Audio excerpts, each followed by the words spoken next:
বিসমিল্লাহির রহমানির রহিম। আমি কবিতা থেকে দু একটা আলাপ করতে চাই জ্ঞানী সম্প্রদায়ের কাছে। কবিতাটি দেহতত্ত্ব এবং বইটি বিশ্ব আধ্যাত্মিক জ্ঞান সঞ্চার, গীতিকা।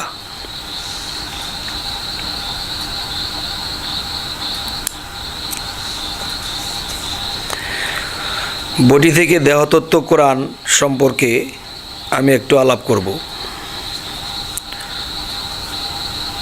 এক একটি হরফের মাঝে একটি পারা লুকায়, সারা জীবন পইরা গেল বুঝিল না বোকায়। আবার বলছি, এক একটি হরফের মাঝে একটি পারা লুকায়, সারা জীবন পইরা গেল বুঝিল না বোকায়।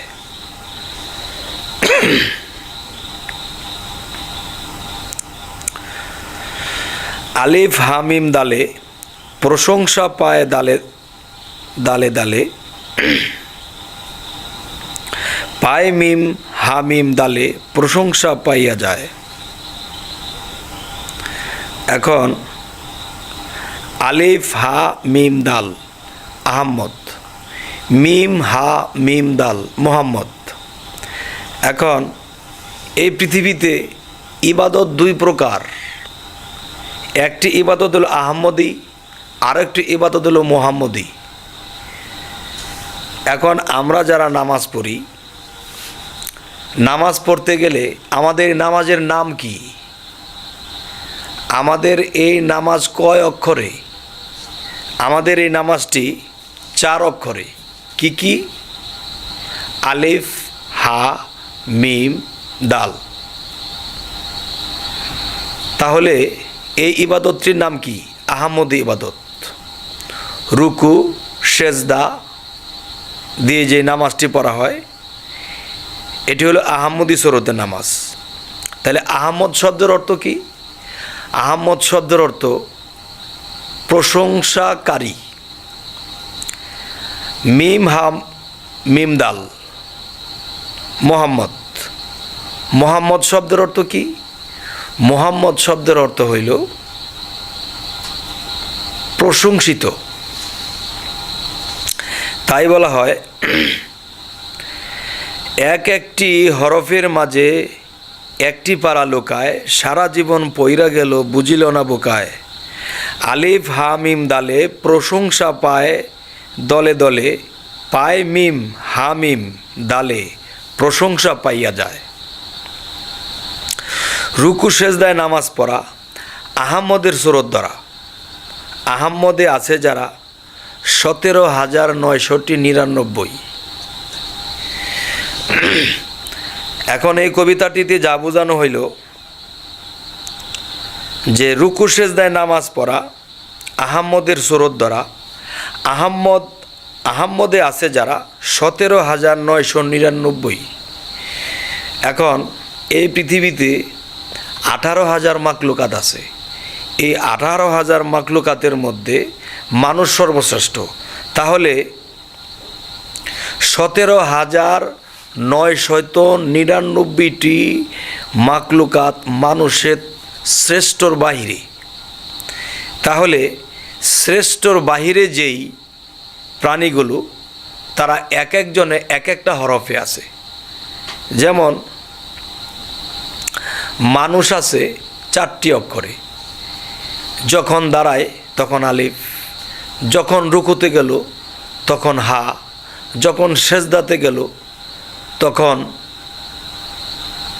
মিম, আর যখন বসলো তখন হলো দাল। আলিফ হা মিম দাল আহম্মদ।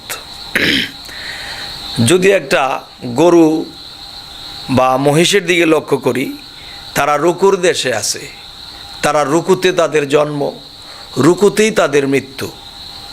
তারা কখনো সোজা হইতে পারে নাই, তারা কখনো সেজদা দিতেও পারে নাই। রুকুতেই তাদের জন্ম, রুকুতেই তাদের মৃত্যু। তাহলে তারা হে হরফ কাটায় গেলেন। আর আমরা 4টা পাইলাম, আলিফ হা মিম দাল। এখন সাপ, বিচ্ছু, কেঁচো এগুলো মাটির সাথে সেজদারত। এদের একটা অক্ষর পাওয়া গেছে মিম হরফে, সেজদাকারী। সেজদায় তাদের জন্ম, সেজদায় তাদের মৃত্যু। আর আমরা শ্রেষ্ঠ মানব কিসে? যে আমরা 4টা অক্ষর পাইলাম। আচ্ছা, আহাম্মদী অক্ষরে আহাম্মদের যে গুণাগুণ সেটি হলো প্রশংসাকারী। আর মোহাম্মদ শব্দের অর্থ প্রশংসিত। তাহলে আহাম্মদের আলিফ আছে, মোহাম্মদের আলিফ নাই। তাহলে মোহাম্মদের আলিফটি কোথায়? আমি বলতে চাই, আলিফে হয় আল্লাহ যিনি, মিমে মোহাম্মদ তিনি, আইন হইয়াছে লামটি জানি, বলে বোকায় জানে আল্লাহ। যেমন এই জগতে হাফেজ, কারি, মাওলানা, মুফতি যাহারা আছে তাহারা বলতেছে কি, আলিফ লাম মিম এর ব্যাখ্যা আল্লাহই ভালো জানে। তাহলে আলিফ লাম মিমের ব্যাখ্যা যদি আল্লাহই জানে, তাহলে কোরআনে আল্লাহ দিল কেন? আমাদেরকে শিক্ষার জন্য, আমাদেরকে বোঝার জন্য দিয়েছে না? এখন যারা বলে যে আল্লাহই ভালো জানে, তাহলে কোরআন পুরোটাই আল্লাহ ভালো জানে, কোরআন পড়ারও আমাদের দরকার নাই। তাহলে আমরা যদি বুঝতে চাই, তাহলে আহম্মদ কি, মোহাম্মদ কি? মোহাম্মদ যদি প্রশংসিত হয় আর আহম্মদ যদি প্রশংসাকারী হয়, তাহলে প্রশংসাকারী কে? 17,999টা মাখলুকাত প্রশংসাকারী। আর প্রশংসা পাইতেছে কে? মোহাম্মদ। এই জন্যই বলা হয়েছে যে মান আরাফা নাফসাহু ফাকাতারা রব্বাহু, যে নিজেকে চিনল সে তার রবকে চিনল। তাহলে আমি কে? যখন আমি আমার পরিচয় পাব, তখনই আমি সেই নূরি মুহাম্মদের সাথে মিশব। তখন প্রশংসার দলে চলে গেলাম, প্রশংসিতর দলে আর রইলাম না। তাহলে প্রশংসিত আমরা এখনও আছি, কিন্তু বুঝি না। তাহলে না বোঝার কারণে আমরা আছি কোথায়? আমরা বর্তমানে আহম্মদে আছি, আলিফ হা মিম দালের দলে আমরা আছি। আর ওই দলভুক্ত হইয়া যারা মোহাম্মদকে জপে, তারা প্রশংসা করতেছে মোহাম্মদের, এবং মোহাম্মদ প্রশংসিত। এবার আসি, যেদিন হইল মিম আবিষ্কার, সেই দিন আল্লাহ হলো প্রকাশ। আলিফে মিম হইল এবার পূর্ণ প্রকাশ হয়ে যায়। এখন যদি ভালো করে কেউ লক্ষ্য করে, কোরআনে অনেকগুলা মিম আছে, অনেক প্রকারের মিম আছে, কিন্তু একটা প্রকারের মিম আছে মিমের মাথাটা একটু বাঁকা। তাহলে আলিফের মাথাটাকে যখন বাঁকা করা হইল, তখন আলিফ নিজে মিম হইল। তাহলে আহম্মদ মোহাম্মদ হইল। তাহলে আলিফের মাথা যখন বাঁকা করা হইল, তখন মিম হইল। মিম যখন হইল, তখন সে প্রশংসিত হইল। আর সে প্রশংসা কারা করতেছে? আহম্মদে করতেছে। তাহলে আহম্মদের আলিফ আছে, মোহাম্মদের মিম আছে, মোহাম্মদের মধ্যে কোনো আলিফ নাই। তাহলে সেই আলিফ মোহাম্মদে মিশিয়া, আল্লাহ নূরে মোহাম্মদের সাথে মিশিয়া এই আহম্মদের প্রশংসা নিয়ে যাইতেছে। এখন মোহাম্মদী কারা? মোহাম্মদী ইবাদত কি?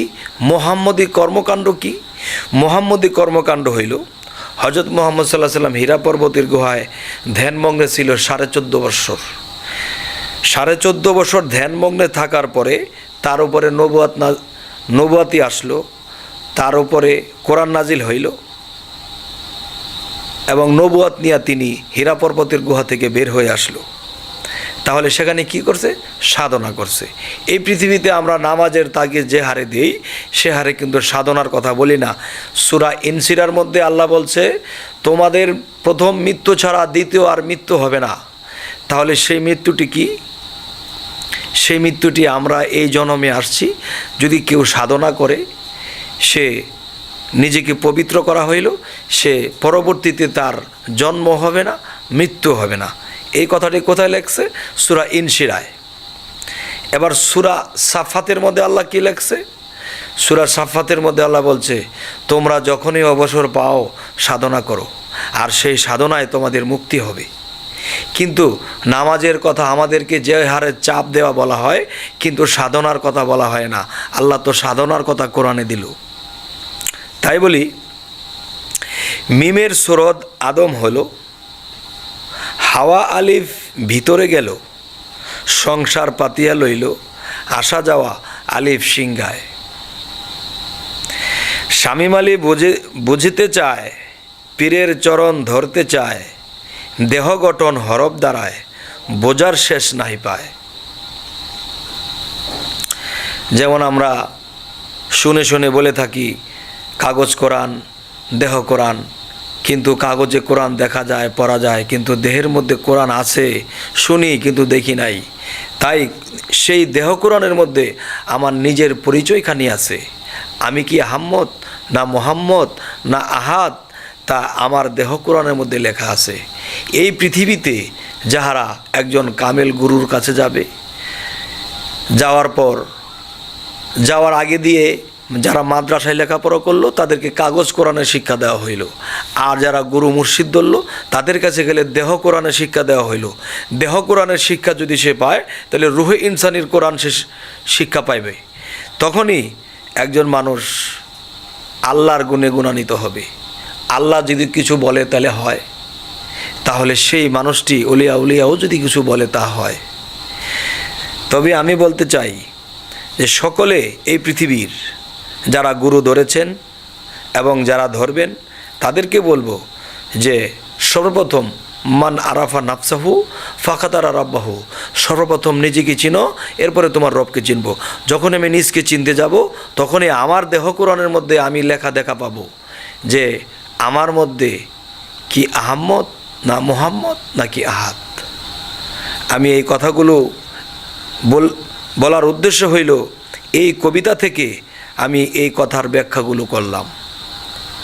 ইনশাল্লাহ যদি সকলের দোয়া থাকে, আমি সামনে আমার এই বইটিতে 300 কবিতা আছে, এই 300টি কবিতার ব্যাখ্যা আমি করব ইনশাল্লাহ। আমি এখন রাখলাম। আল্লাহ হাফিজ।